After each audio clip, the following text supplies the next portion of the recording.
جی السلام علیکم ناظرین، آپ کا ہوسٹ ندیم خان پروگرام مہمان خاص کے ساتھ. اور آج کے جو ہمارے اسپیشل گیسٹ ہیں، اسپیشل مہمان ہیں، وہ کسی تعارف کے محتاج نہیں ہے. مفتی سید عاشق حسین صاحب ہیں جو چیئرمین کل مسالک علماء مشائخ بورڈ پنجاب،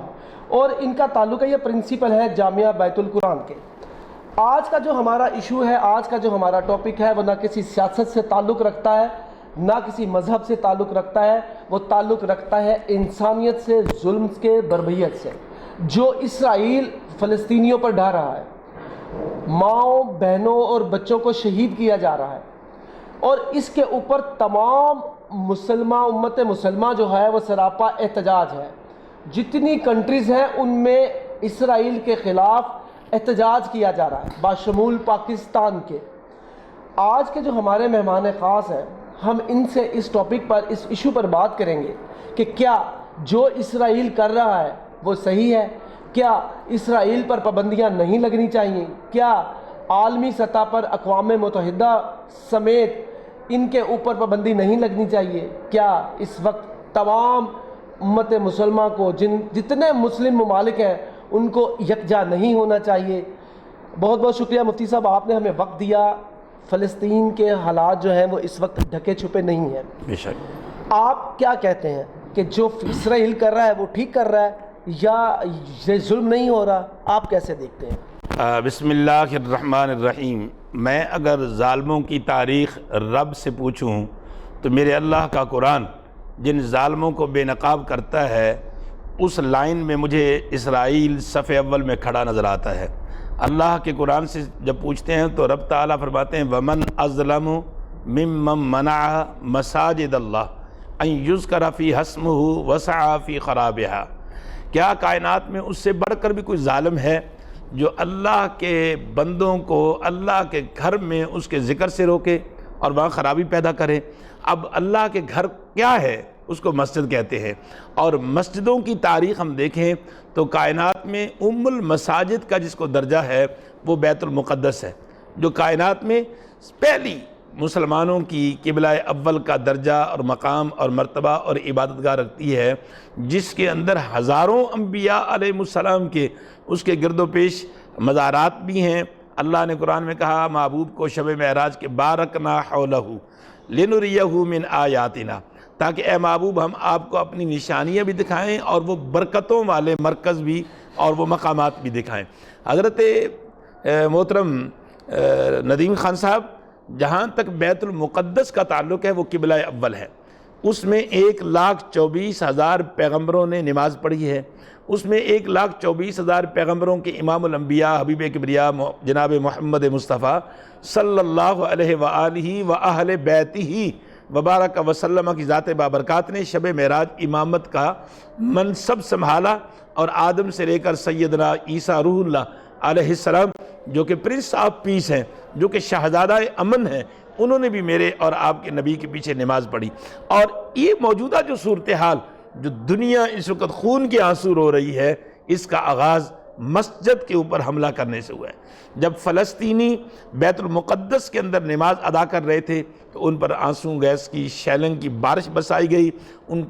کو سیدھی گولیاں مار کر زخمی کیا گیا. اس پہ فلسطینی سراپا احتجاج ہوئے. جب وہ سراپا احتجاج ہوئے تو اس کے بعد چشم انسان نے شاید ظلم کی ایسی تاریخ کربلا کے بعد نہ دیکھی ہو کہ ایک معصوم علی اصغر کی شہادت پہ آج بھی ساری کائنات آنسو بہاتی ہے، مگر اسی علی اصغر کے نانا اور جد اعلیٰ کے ماننے والے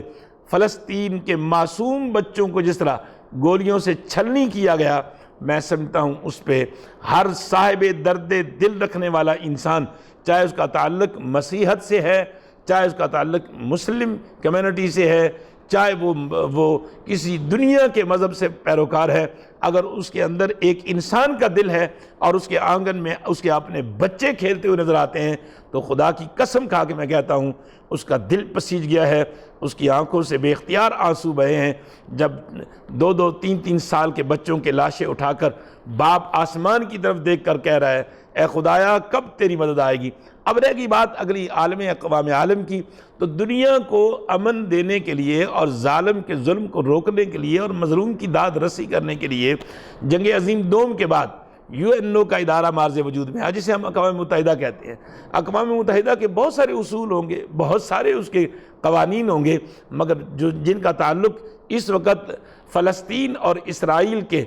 باہم اس خون آشام حالات اور واقعات سے ریلیٹڈ ہے، ان میں اقوام متحدہ کے اندر یہ کہا گیا کہ ظالم کا راستہ روکا جائے گا، مظلوم کی داد رسی کی جائے گی، جو ملک زیادتی کرتے ہوئے کسی دوسرے ملک پر چڑھائی کرے گا اقوام متحدہ فوراً اس کے خلاف دو طرح کے اقدامات کرے گا۔ ایک یہ ہے کہ اس کا بائیکاٹ کیا جائے گا، دوسرا یہ ہے کہ اس کا بائی فورس راستہ روکا جائے گا۔ مگر میں نہایت افسوس کے ساتھ یہ کہنا چاہوں گا کہ اس وقت اقوام متحدہ ایک مردہ گھوڑی کی صورت اختیار کر چکا ہے، اور وہ مسلمانوں کے لیے چاہے شام اجڑ رہا ہو، چاہے عراق تباہ ہو رہا ہو، چاہے لیبیا تباہ ہو رہا ہو، چاہے برما کے اندر مسلمانوں کا قتل عام ہو، یا آج فلسطین کے اندر اقوام متحدہ نے اپنا کوئی کردار ادا نہیں کیا۔ اس کے بعد دوسرا ادارہ آ جاتا ہے سلامتی کونسل۔ سلامتی کونسل کے اندر جس میں سپر پاورز اس کی ممبر ہیں، اور انہوں نے جب فلسطین کے حوالے سے ایک اجلاس منعقد کیا تو نہایت شرم کی بات ہے، امریکہ جو دنیا میں سب سے بڑا انسانی حقوق کا علمبردار ہے، اسی نے فلسطینی مظلوموں کے خلاف اور دنیا کے بدترین ظالم، جس کو فرش سے لے کر عرش تک کائنات ظالم کی صورت میں جان چکی ہے اور جان رہی ہے، اس اسرائیل کے حق میں ویٹو پاور کی۔ اور چائنا نے جس طرح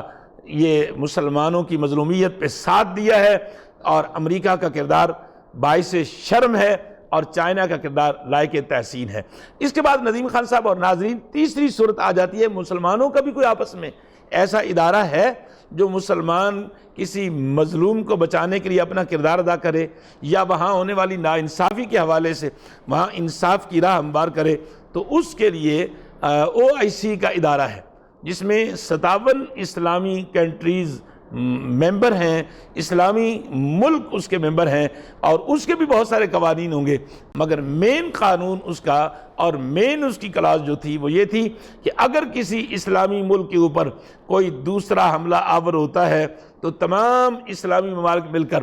دو طرح کی اس کی مدد کریں گے۔ ایک تو فزیکلی مدد ہے، ایک فنانشلی مدد ہے۔ فزیکلی یہ ہے کہ ہم اس کا ساتھ دیں گے اور ظالم کے خلاف آواز اٹھائیں گے اور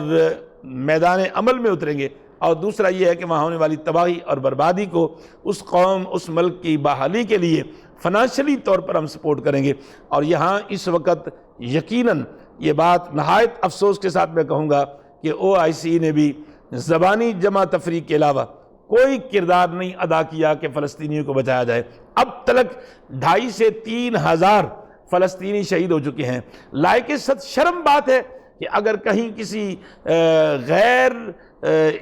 مذہب اسلام سے وابستہ عورت کے ساتھ کہیں کسی ملک کے اندر زیادتی ہوتی ہے تو پوری دنیا یورپ چیخ اٹھتی ہے کہ وہاں عورتوں کے حقوق کی پامالی ہو رہی ہے، عورت مارچ کروا کر عورتوں کو سپورٹ کیا جاتا ہے۔ اور یہاں جس طرح فلسطین کی بچیوں کو سرے عام ان کے سروں میں گولی ماری جا رہی ہے، جس طرح ان کے پردے کو چاک کر کے ان کی قمیضوں کو پھاڑ کر عورت چاہے مسیح ہے، چاہے وہ مسلم ہے، چاہے وہ سکھ ہے، چاہے وہ ہندو ہے، چاہے وہ کسی بھی مذہب سے تعلق رکھتی ہے، اس کا اپنا ایک سطر ہے، اس کا حیا ہے، اس کا احترام ہے، اس کا حجاب ہے۔ دنیا تو کہتی ہے کہ ہمارا نعرہ ہے فرسٹ لیڈیز، یہ فرسٹ لیڈیز ہے کہ فلسطینی عورتوں کو ان کے سرے عام ان کی قمیضیں پھاڑ کر عورت کی جس طرح پامالی کی گئی ہے، اس کے حقوق کی، اس کی عزت کی، اس کی حیا کی، پوری انسانیت کا سر شرم سے جھک جانا چاہیے اور جھک گیا ہے۔ اب اس پہ میں یہ کہنا چاہوں گا کہ اس میں کوئی شک نہیں کہ 57 اسلامی ممالک سمیت یورپ کے بہت سارے ممالک کے اندر، جیسے ندیم خان صاحب نے پہلے کہا کہ عوام سڑکوں پر سراپا احتجاج ہیں، سراپا احتجاج ہیں، پولینڈ کے اندر اور نیدرلینڈ کے اندر، اور اسی طرح خود انگلینڈ کے اندر جتنے بڑے پبلک بیس پر مظاہرے ہوئے ہیں، وہ یقیناً ہم بحیثیت مسلمان ان غیر مسلم غیرت مند انسانوں کو جنہوں نے ظالم کے خلاف آواز اٹھا کر مظلوم کی آواز میں آواز ملائی ہے، ہم انہیں سلام عقیدت پیش کرتے ہیں اور ان کی انسانیت کو داد دیتے ہیں۔ مگر اس کے ساتھ ساتھ یہ بھی ہم بات نہ کہیں تو یہ لائق تحسین نہیں ہوگی اور لائق انصاف نہیں ہوگی کہ OIC نے باقاعدہ جو کردار ادا کرنا تھا وہ ادا نہیں کیا۔ اگلی بات یہ ہے تیسری کہ آج سے 3 یا 4 سال پہلے ایک اسلامی فوجی اتحاد قائم کیا گیا جس میں 39 اسلامی ممالک ممبر ہیں اور بعض روایات میں آتا ہے کہ 40 ہیں، اور ان 40 اسلامی ممالک کی فوج کا جو ایک متحدہ اسلامی فوج نام دیا گیا جس کا سیکریٹریٹ ریاض کے اندر ہے، اور ہم سے وہ دنیا کا بہادر جرنیل جس نے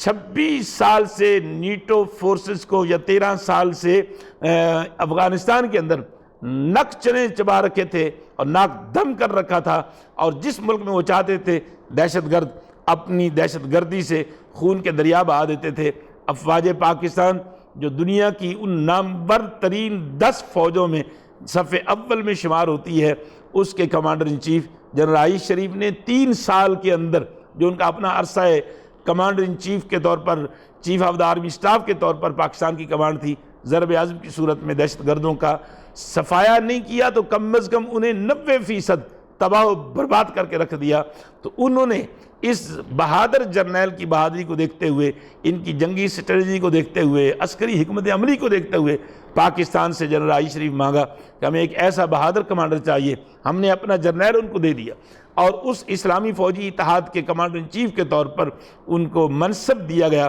مگر افسوس یہ ہے کہ وہ 40 ملکوں کا اسلامی فوجی اتحاد اب تک کیا کر رہا ہے؟ وہ کس لیے بنایا گیا تھا؟ کیا وہ صرف اور صرف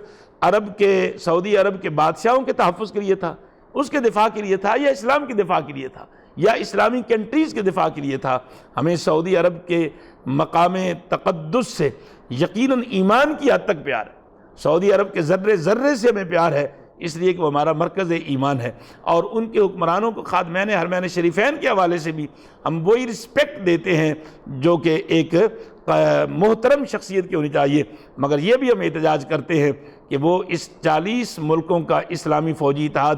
کب فلسطینیوں کی پریکٹیکل مدد کے لیے میدان میں اترے گا؟ نکلنا چاہیے۔ رہے گی بات پاکستان کی، تو پاکستان کی عوام یقین جانیے اس طرح سراپا احتجاج ہے جیسے یہ ظلم فلسطینیوں پر نہیں پاکستانیوں پر ہو رہا ہے، اور پاکستان نے اس سے پہلے بھی کئی بار اسے آپ ڈائریکٹ نہ کہیے انڈائریکٹ کہیے یقیناً فلسطینیوں کی مدد کی ہے۔ میں ذاتی طور پر گلبرگ کا خطیب ہوں، یہاں سوائے ہوٹل کے پاس ایک سیکورٹی مین تھے جو سابق فوجی تھے، انہوں نے بتایا کہ بھٹو کے دور میں جب فوج کے کچھ دستے فلسطینیوں کی مدد کے لیے بھیجے گئے تو میں بھی تھا، اور انہوں نے کہا میں نے 2 اسرائیلی فوجی یہودی جو ہیں وہ واسطے جہنم کیے، میں نے اس نوجوان، اس بوڑھے ماضی کے بہادر فوجی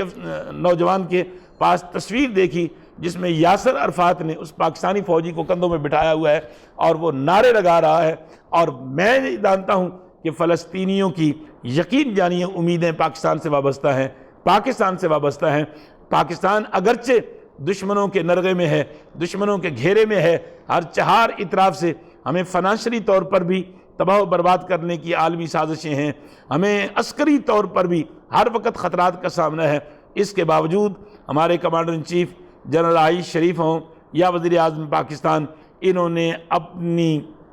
وارننگ کے طور پر عالم اسلام کو سب سے پہلے بیدار کیا۔ آپ جانتے ہیں کہ چودھری محمد سرور صاحب جو ہمارے پنجاب کے گورنر ہیں، اور وہ سرور فاؤنڈیشن کے حوالے سے پہلے بھی لاکھوں دکھی انسانوں کو اسباب حیات دینے میں مصروف بعمل ہیں۔ میں بحیثیت خطیب مفتی سید عاشق حسین، عید کے اجتماع میں میرے معتقدین نے جو مجھے عیدی دی، میں اپنی عید الفطر جو دی گئی اس کا 50,000 روپیہ گورنر صاحب کے فنڈ میں شامل کرتا ہوں، فلسطین کے ان زخمی بچوں کے لیے، فلسطین کی ان بیٹیوں کے لیے، اور فلسطین کے ان بے گھر ہونے والے مسلمانوں کے لیے۔ یہ 50,000 روپے کا چیک میں چودھری محمد سرور صاحب گورنر پنجاب کی خدمت میں پیش کرتا ہوں، اور اپیل کرتا ہوں کہ میرے پاکستان کے تمام علماء بھی، جن میں بہت سارے علماء کروڑ پتی بھی ہیں، وہ بھی اپنے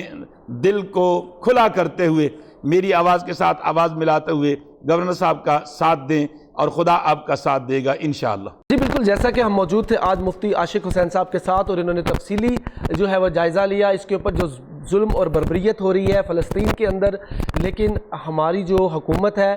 وہ امن کی پیشوا ہے، لیکن امن کو کمزوری نہ سمجھا جائے۔ پاکستان کی فوج تمام دنیا کے ممالک میں سب سے اول نمبر پر فوج ہے، اور تمام ممالک کی فوجوں سے بہادر فوج ہے۔ ہمارے بہادر سپہ سالار، ہمارے بہادر جوان، وہ امن چاہتے ہیں۔ ہماری حکومتیں امن چاہتی ہیں کہ بات چیت کے ذریعے اس معاملے کو حل کیا جائے اور اسرائیل جنگ بندی کرے اور اپنی سیز فائر کرے، لیکن اس کو پاکستان کی کمزوری نہ سمجھا جائے۔ اور دوسری جانب تمام پاکستانی عوام کو اس وقت فلسطین کی مدد کرنے کے لیے پاکستانی حکومت کا ساتھ دینا چاہیے، اور اپنے جو فنڈز ہیں وہ پاکستانی حکومت کے اکاؤنٹس میں پاکستانی حکومت کو دینے چاہیے، تاکہ فلسطین کی امداد کی جا سکے۔ اس مشکل گھڑی میں اگر ہم اور کچھ نہیں کر سکتے، کم از کم ان معصوم بچوں، ان فلسطینیوں کی امداد کی جائے۔ بہت بہت شکریہ۔ اپنے ہوسٹ ندیم خان کو اجازت دیجیے گا۔ اللہ حافظ۔